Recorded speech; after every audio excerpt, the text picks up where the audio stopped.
Então, Solon, eu vou fazer o seguinte, eu vou te convidar agora para entrarmos numa zona cinzenta das relações de trabalho. Vamos lá? Mais uma. É, é bem complexa. O que que acontece? A questão do assédio moral. Existem algumas situações aí. No entanto, a primeira pergunta em relação ao assédio moral.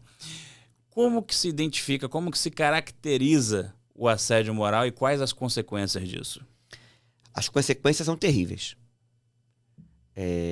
Hoje, eu dei uma entrevista ontem, César, falando justamente também sobre isso. O aumento da doença psiquiátrica, psicológica desses empregados hoje dentro do ambiente de trabalho aumentaram 20%.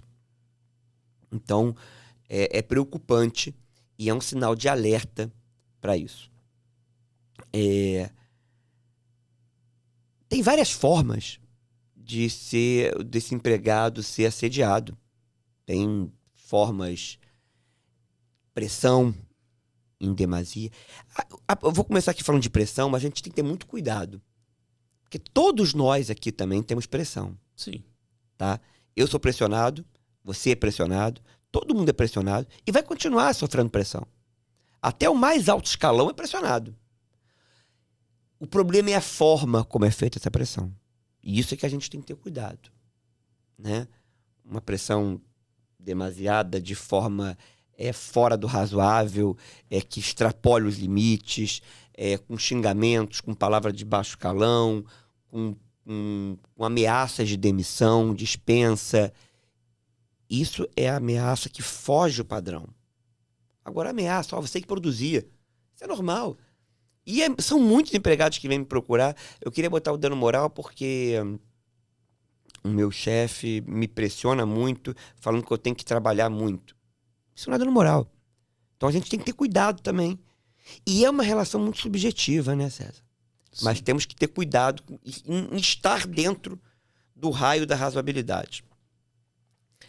Mas, então, nós temos que... Existem várias formas, né? Existem pressões, xingamentos, humilhações, condições de trabalho.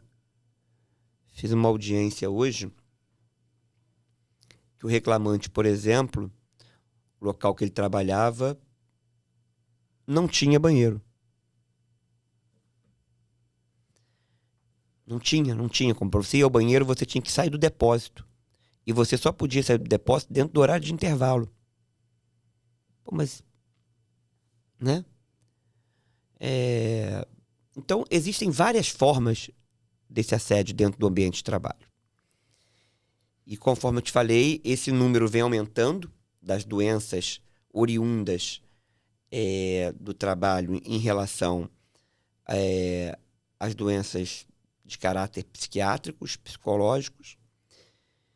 Então, a gente tem que ter muito cuidado, estar atentos, os empregadores, as empresas, estarem atentos para conservar e preservar o melhor ambiente de trabalho para esses empregados. Eu entendo o seu ponto de vista, Solon, mas aí me vem aquela dúvida, né? O diabinho lá com as suas ponderações. A nossa justiça está preparada para entender isso? Porque o que acontece? Vamos lá. Na realidade, se a gente for pegar o livro de direito, se formos pegar as sentenças que já foram proferidas, a gente não vê conflito, a gente vê contradição mesmo. A gente vê basicamente uma roleta russa. Teve um amigo que ele é dono de fábrica de gelo. E ele falou para mim que abrir uma empresa equivale a baixar o aplicativo do Tigrinho. Você não sabe o que vai acontecer. Verdade. E só para você ter uma ideia, até saindo um pouco do trabalhista, ele teve 2 caminhões de gelo roubados na semana passada.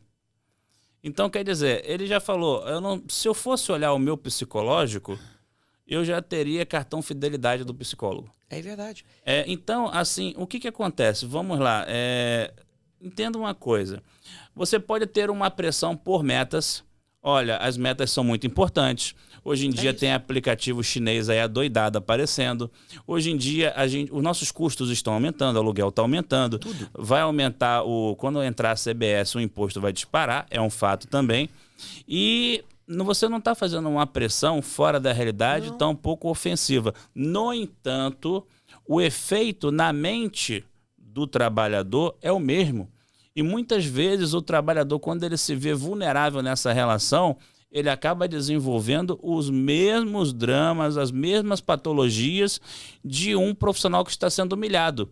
E ele tende a recorrer ao judiciário, sem dúvida nenhuma. Daí parece até aquele jogo do Silvio Santos, roletrando, né? Só Deus sabe o que vai sair disso aí. Muito subjetivo. Como que a gente poderia orientar hoje, e sobretudo o micro e pequeno empresário, que é quem gera 80% dos empregos do país, como que ele poderia se precaver a isso? Vamos ter que printar tudo, desde o bom dia até a hora de ir embora? Difícil, né?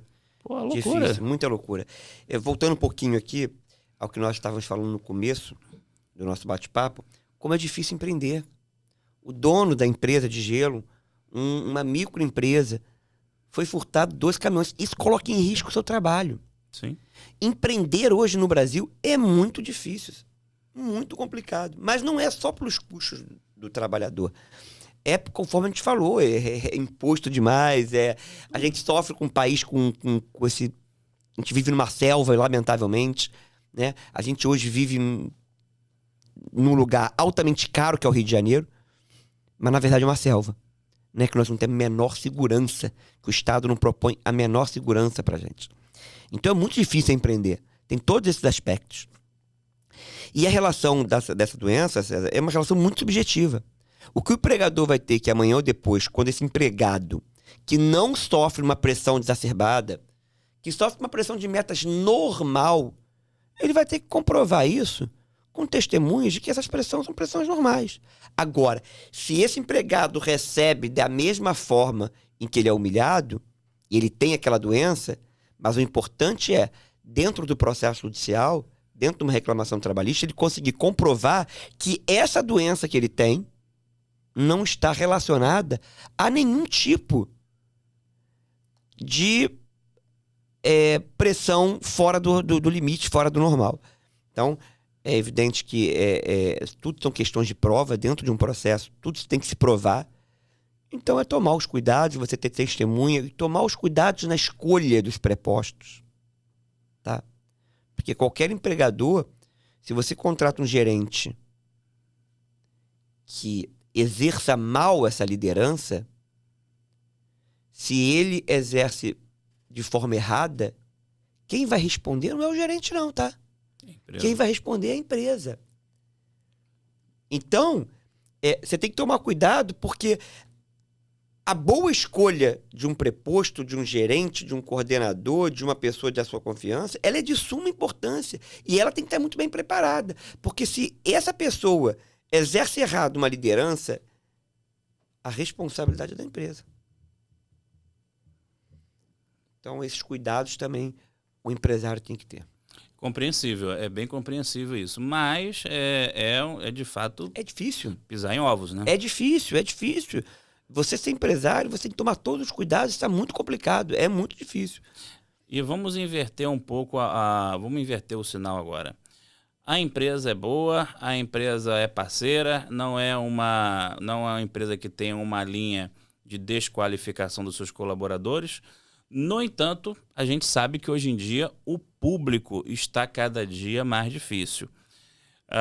Não são poucos os relatos de coisas absurdas. A internet está repleta de vídeo de pessoas que do nada iniciam uma briga. O cara te conheceu há 2 minutos, ele já quer lhe matar. E lhe xinga de coisas absurdas. Então, qualquer trabalhador hoje que atenda ao público, na saúde, no serviço, qualquer lugar, comércio, essas pessoas estão sujeitas a sofrer todo tipo de humilhação por parte dos clientes. Ao mesmo tempo, você tem um Código de Defesa do Consumidor que é draconiano com as empresas e acaba sendo também com os trabalhadores. Porque quem é que garante que o cliente ele não vai exacerbar no seu direito para gerar uma opressão sobre quem o atende? É muito complexo. Muito complexo, muito subjetivo, mas uma excelente ponderação. Agora, só para completar, perdoe o tamanho da pergunta, mas o background é fundamental para a gente entender. As relações estão muito contextualizadas hoje em dia. Muito. E o que acontece? A empresa não praticou nada contra o funcionário, mas o cliente sim. E às vezes a pessoa pode entrar até em depressão. Claro. E como que fica isso? Quem responde por isso? É possível cobrar judicialmente do cliente? Do cliente. Quem agiu foi o cliente. A empresa, para ela ser responsabilizada, César, ela tem que ter culpa.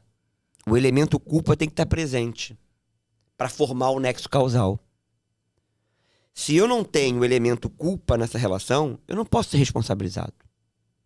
Eu não posso me responsabilizar pelo ato de terceiro. Diferente que eu respondo pelo ato do meu empregado, né? Eu acabei de falar, do meu gestor, do meu empregado que exerce de forma errada a liderança, enfim, eu respondo. Agora, do cliente, eu não posso responder.